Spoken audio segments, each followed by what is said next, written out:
تعالی وبرکاتہ۔ السلام ورحمۃ اللہ۔ نحمدہ ونصلی علی رسولہ الکریم، اما بعد، فاعوذ باللہ من الشیطان الرجیم، بسم اللہ الرحمن الرحیم۔ اوتوا العلم درجات، صدق اللہ العلی العظیم۔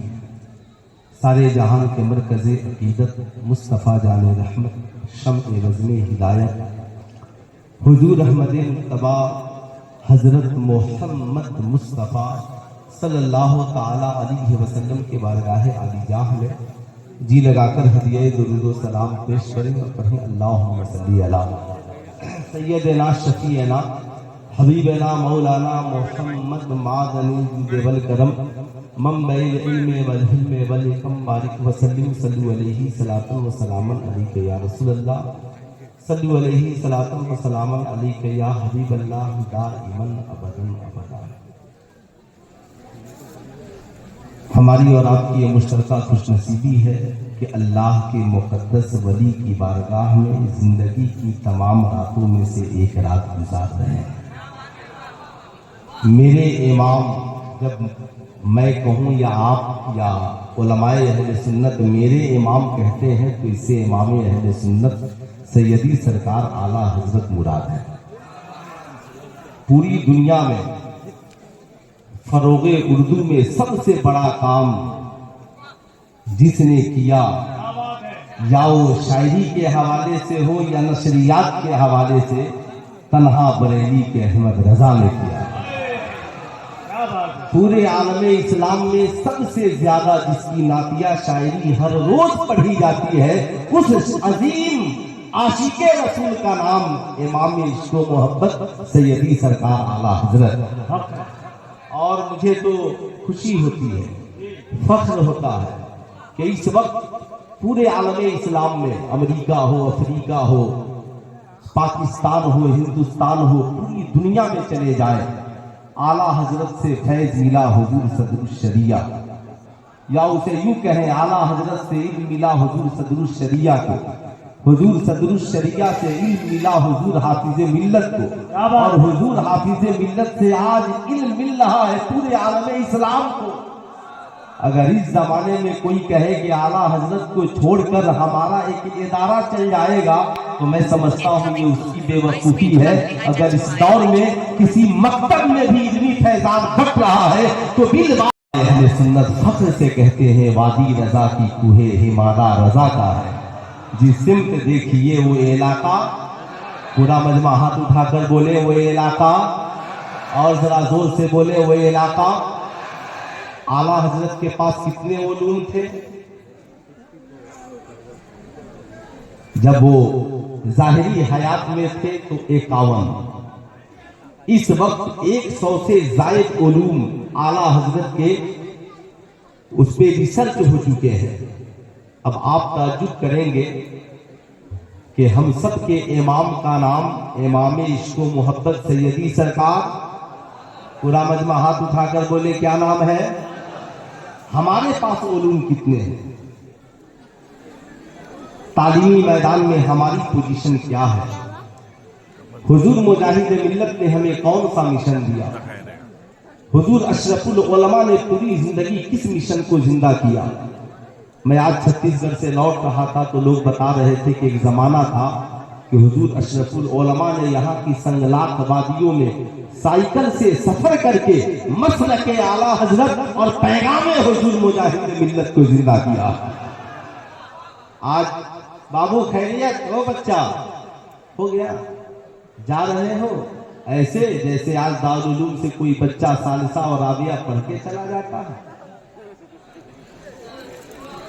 آج مدارس کے حالات بھی وہی ہیں، اور اسکول کالج کے حالات تو بد سے بدتر ہیں۔ آج ہم اپنے آپ کو نہیں سمجھ پاتے کہ ہم ہیں کیا۔ اگر صرف ہم اپنے آپ کو بھی سمجھ لیتے کہ ہم کچھ ہیں، ہم مسلمان ہیں، ہم صاحب ایمان ہیں، ہم نبی کے ماننے والے ہیں، ہم حضور مجاہد ملت کے دیوانے ہیں، ہم حضور اشرف العلماء سے نسبت رکھنے والے ہیں، تو کم سے کم نسبت کا لحاظ بھی رکھ لیتے تو آج मज़ारों पे चादरें चढ़ रही है और बेटियों के सरों से चादरें उतर रही है। आज क्या ये हकीकत नहीं है? अभी कुछ दिनों पहले मैं सिवान पहुंचा तो मेरे हाफिज साहब ने कहा कि इलाके में कुछ लोग व्हाट्सएप पे फितना फैला रहे हैं कि आला हजरत ने कौम को ये लिख दिया है। मैंने कहा उसका हिंदी तर्जमा बांट रहा है। मैंने कहा जरा लाइए तो। पता चला कि आला हजरत ने लिखा कि ये जो जलील और रजील पेशा जो लोग अख्तियार किए हैं, ये जब तक इनका पेशा अच्छा नहीं हो जाए तब तक उनकी जिंदगी में सुधार नहीं आ जाए, उनके आमाल बेहतर नहीं हो जाए, ये कभी सैयदानियों के कफू नहीं हो सकते। तो मैंने कहा यार कम से कम उर्दू तो सही से पढ़ो। कहा कि हजरत उन्होंने तो नाई का जिक्र कर दिया, मनिहारी का जिक्र कर दिया। मैंने कहा नाई की कितनी कमाई हलाल है और कितनी हराम, कभी यह मसला तो पूछ लेते, कभी पूछ तो लेते। हुजूर आला हजरत जब तकरीर करने जाते तो कहते मजमे में कि आप मुझसे कोई सवाल करो ताकि मैं उस जवाब पे तकरीर करूं। बाल बनाकर, बाल काट कर पैसा कमाना जायज है और दाढ़ी छील कर पैसा कमाना हराम है। ये मसला आप लोगों को मालूम था? नहीं मालूम था ना। यही तो अफसोस है, यही अफसोस है, यही अफसोस है।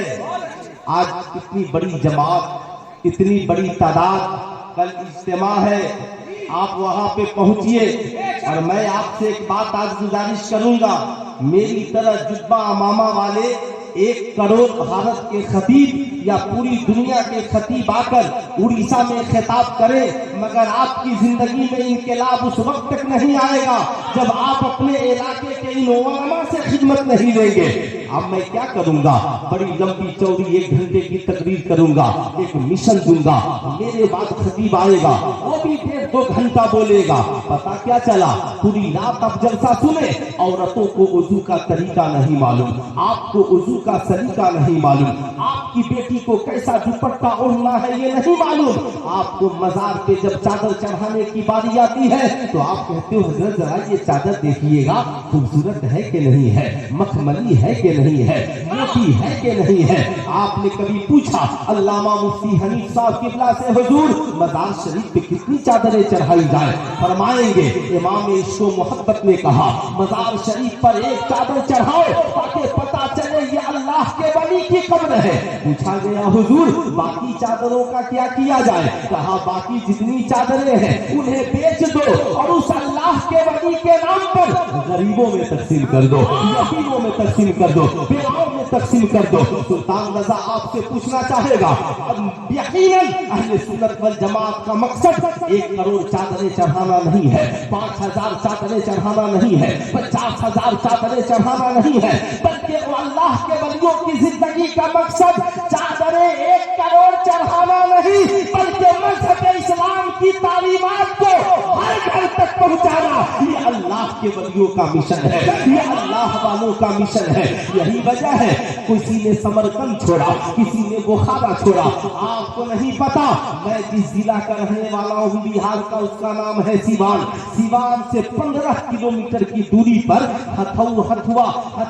हथुआ एक जगह है, वहाँ का एक राजा रहा करता था। हुजूर मुजाहिद मिल्लत वहाँ पे मुनाजरे के लिए तशरीफ ले गए हैं। आप ताज्जुब करेंगे सिवान के लोगों ने हजरत को मुनाजिर की हैसियत से मदऊ किया। लोग बदअकीदे सऊदी अरब से आकर बढ़ रहे थे, लोग ट्रेन का इंतजार करके, बहुत इंतजार करके चले गए। मुजाहिद मिल्लत अकेले किताबों की गिफ्टी लेकर सिवान स्टेशन पर उतरे हैं। वहां से बदुनिया मोड़ पहुंचे। हलवाई से कहा ये बताओ यहाँ से हथुआ की दूरी क्या है? कहा मौलवी साहब इस रात में हथुआ जाइएगा, डाकुओं का इलाका है, आपको पता नहीं है। कहा डाकू जान ही ले सकता है, मगर मैं लोगों की ईमान बचाने के लिए आया हूँ।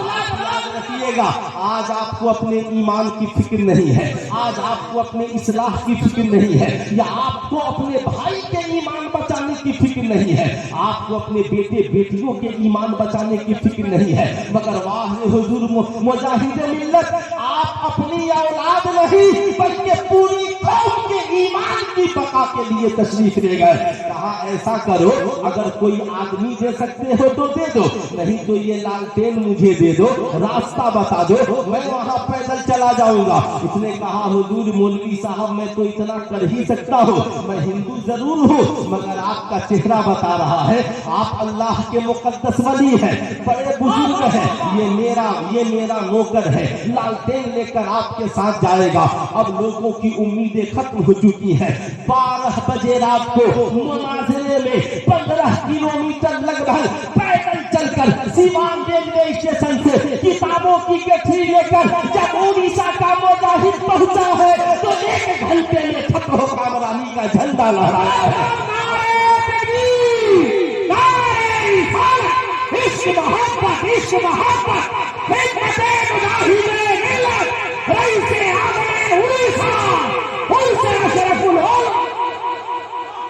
मेरे इस बताने का मकसद ये नहीं था कि आप बहुत खुश हो जाइए, बताने का मकसद ये था हुजूर मुजाहिद मिल्लत उड़ीसा से चले, नजराने की कोई बात नहीं है, किराए की कोई बात नहीं है, लोगों के ईमान और अकीदे की हिफाजत के लिए जमाना ट्रेन का कलकत्ता से मुशक्कत भरा सफर करते हुए साहब सीवान पहुंचे। 15 किलोमीटर रात की तन्हाई में जान की परवाह नहीं, परवाह है तो दीन की परवाह है, परवाह है तो इस्लाम की परवाह है, परवाह है तो मसलके आला हजरत के तहफ्फुज़ की परवाह है, परवाह है तो इस कौम के ईमान और अकायद की परवाह है। 15 किलोमीटर रात की तन्हाई में चलकर पहुंचे हैं, खाने की फिक्र नहीं, पीने की फिक्र नहीं। मैं आज अपनी कौम से पूछना चाहता हूँ, आप सब हुजूर मुजाहिद मिल्लत के दीवाने हो? कितने लोग दीवाने हैं जरा हाथ उठाइए तो। सब दीवाने हैं हुजूर मुजाहिद मिल्लत के। आप ईमानदारी से बताएं, यहाँ से तकरीबन 900 किलोमीटर की दूरी है सीवान, वहां से रात की तन्हाई में 15 किलोमीटर, 915 किलोमीटर का सफर हुजूर मुजाहिद मिल्लत लोगों के ईमान की हिफाजत के लिए सफर कर रहे हैं। बताओ कभी आपने अपनी बीवी के ईमान बचाने की फिक्र की है? आपने कभी अपने वालिदैन के ईमान बचाने की फिक्र की है? क्या कभी आपने अपने बच्चे और बच्चियों के ईमान बचाने की फिक्र की है? आज बेटियां मुर्तद हो रही है, आपके कान में असर नहीं पड़ता। आज साहब बेहयाई और बुराई का बाजार गर्म है, आपके कान में इसका असर नहीं पड़ता। आज माओ की बेकदरी हो रही है, आपके ऊपर इसका कोई असर नहीं पड़ता। आज गैर हम पे हमलावर है, आज लोग लाफ इंग्लिश की बातें कर रहे हैं। एक साहब ने मुझसे पूछा, मुफ्ती साहब इसके बारे में आपका क्या ख्याल है? मैंने कहा इसके बारे में मेरा ख्याल यही है कि नमरूद आग लगाए और सोचे कि इब्राहिम को जला दूंगा, रब कहे नमरूद तेरी आग में वो ताकत नहीं कि तू मेरे खलील को जला सके, तू मेरे खलील को जला सके। और रब आग लगा दे तो दुनिया का सुपर पावर सारी ताकतें लेकर आग बुझाने में लग जाए तो रब ये दिखाता है सुपर पावर मतलब जिसे रब आग लगा दे दुनिया की कोई ताकत नहीं है जो उसे बुझा दे। इसलिए अल्लाह नारे तकबीर, नारे इज़हार, मज़हब इस्लाम, पैगाम इस्लाम, उर्स अशरफुल हो। मैं आपसे ये कहूंगा, उनके लिए भी दर्स से इबरत है जो कहते हैं सबसे बड़े पावर वाले हम हैं, आपके लिए भी दर्स से इबरत है। इन्ना बतश रब्बिका लशदीद, तेरे मौला की पकड़ बहुत सख्त है, तू छिपकर गुनाहों को करता है, तू भागकर गुनाहों को अंजाम देता है, तू लोगों से बचकर गुनाहों को अंजाम देता है। मगर ये याद रखना, कोई देखे ना देखे मगर तेरा रब, हाथ उठाकर बोले रब देख रहा है। इसलिए आप भी इसे याद रखें, अगर आज याद नहीं रखेंगे तो कभी याद रखेंगे? आज ताज्जुब है, आज हमारे समाज और माशरे में आपने नहीं देखा, आज हमारी कौम की बेटियों से पर्दे की बात कीजिए, कौम के नौजवानों से गुफ्तगू कीजिए, आपका मेयार इस्लाम वाला होना चाहिए। मगर आज का नौजवान सिर्फ इसी में मस्त है, मौलाना नहीं, माई लाइफ माई चॉइस, मैं अपनी जिंदगी अपनी मर्जी से जीना चाहता हूँ। अजीब बात है मियां, आप हुजूर मुजाहिद मिल्लत के मानने वाले हो, आपसे मैं दूर नहीं जाना चाहता। हुजूर अशरफुल उलमा के उर्स में आए हो, बताओ क्या उनकी जिंदगी उनकी मर्जी की थी? नहीं, चेहरा है मगर सुन्नत रसूलुल्लाह की है, आंखें हैं मगर हया रसूलुल्लाह की है, ज़बान है मगर गुफ्तगू आम آمنہ کے لال کی ہے. ظاہر سی بات ہے صبح و شام ہے مگر سیرت مصطفیٰ جانے رحمت کی ہے. مگر آپ سے میں پوچھنا چاہتا ہوں آپ کے جلسے میں کتنے نوجوان ہوں گے جن کے سروں پہ ٹوپیاں نہیں ہوں گی, مسجدوں تک پہنچ جاتے ہیں. ہمارے پاس نعرے بہت ہیں مگر ہمارے پاس چہروں پہ داڑھیاں نہیں ہے. ابھی اسد بھائی نے مجھ سے کہا الحمدللہ یہ تو شاعر مسلک اعلیٰ حضرت ہے. میں بھی کہتا ہوں ایک پیٹرن پر قائم رہیے, دو رنگی چھوڑ دے ایک رنگ ہو جا, سراسر موم یا پھر سنگ ہو جا. انہوں نے کہا ابھی وہ صاحب جو مجھے ہے نا یہ کیا گمچھیاں اڑا رہے تھے, کہا کہ کاش ان کا چہرہ بھی پر نور ہو جاتا.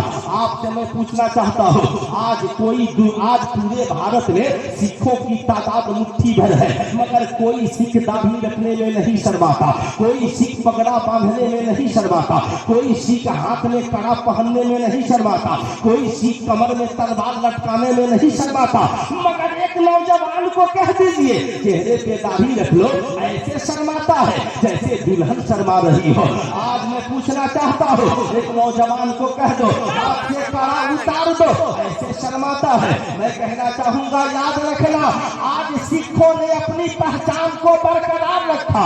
ہر سکھ داڑھی رکھتا ہے, ہر سکھ پگڑا باندھتا ہے, ہر سکھ صاحب وہ تلوار لے کر چلتا ہے. کوئی انہیں نہیں روکتا, کوئی انہیں نہیں ٹوکتا. آپ داڑھی رکھ لیجئے پرابلم کھڑا ہے, آپ ایک قینچی رکھ لیجئے جیب میں پرابلم کھڑا ہے, آپ صاحب امامہ باندھ لیجئے پرابلم کھڑا ہے, آپ سر پہ ٹوپی پہن لیجئے پرابلم کھڑا ہے. علامہ مفتی حنیف صاحب اور مفتی نوشاد صاحب کہیں گے سلطان بیٹا اس کی واحد وجہ یہ ہے ہر مسلمان نے داڑھی کو نہیں اپنایا, ہر مسلمان نے سرکار کی سنت کو نہیں اپنایا. ہر جو دکھ رہا ہے اسی کے اندر جو اندھا ہے وہ شاعری.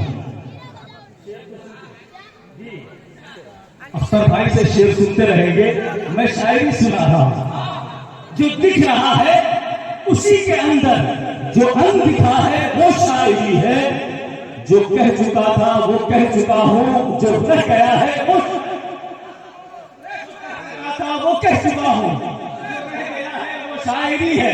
یہ بزم ساری تو روشنی میں کھلی پڑی ہے, سو کیا کہوں میں وہ دور روزے کی چھاؤنی میں جو ایک دیا ہے وہ شاعری. روزے کی چھاؤنی میں جو ایک دیا ہے وہ شاعری ہے.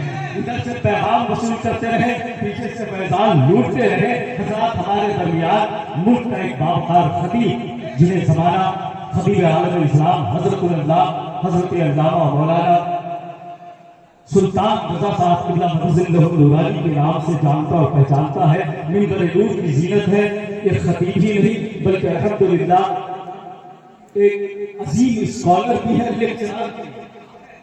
اور جب یہ بولتے ہیں تو سننے کے بعد محسوس ہوتا ہے جیسے مسلک اعلیٰ حضرت کا اسپیکر بول رہا ہو. خلا کے کائنات نے آپ کو عالمانہ رغبت مرتبہ بھی عطا فرمایا, فاضلانہ فضل و برتری بھی عطا فرمائی, شاہانہ طمطراق بھی عطا فرمایا, فقیرانہ سادگی بھی عطا فرمایا. آپ مسلک اعلیٰ حضرت کے ایسے نکتہ دان, نکتہ بین, نکتہ شناس اور نکتہ آفرین عالم دین ہیں جن کی فکر کی پرواز ملکبوز ہے, علم کا اعجاز ہماگیر ہے. سیوان کی سرزمین سے آپ کے دیار محبت میں تشریف لائے. اس خطیب کا ہم استقبال کرتے ہوئے آپ کے حوالے کرنے کی سعادتیں حاصل کرتے ہیں. میں یہ چاہتا ہوں کہ پورا مجمع وقت کا لحاظ کرتے ہوئے ایک ہاتھ اس شخصیت کے نام پہ, اشرف العلماء کی محفل میں بیٹھے بیٹھے اس شخصیت کے نام پہ ہندوستان کے باشندوں جن کے صدقے میں ایمان ملا, قرآن ملا, غریب نواز کا مہینہ ہے, ایک ہاتھ تو اٹھا دو. ایک ہاتھ اس شخصیت کے نام پہ جن کے تعلق سے سرکار مجاہد ملت نے زندگی بھر کے اعلان کیا کہ غریب نواز کے دیے ہوئے دین و ایمان کی حفاظت کی ہے تو وہ سیدی سرکار اعلیٰ حضرت کی. تو اعلیٰ حضرت کے نام پہ تھا, دونوں ہاتھوں کو لہرایا, جھوم کر نعرہ لگائے, نعرے تکبیر, اور کیا سے نعرے رسالت.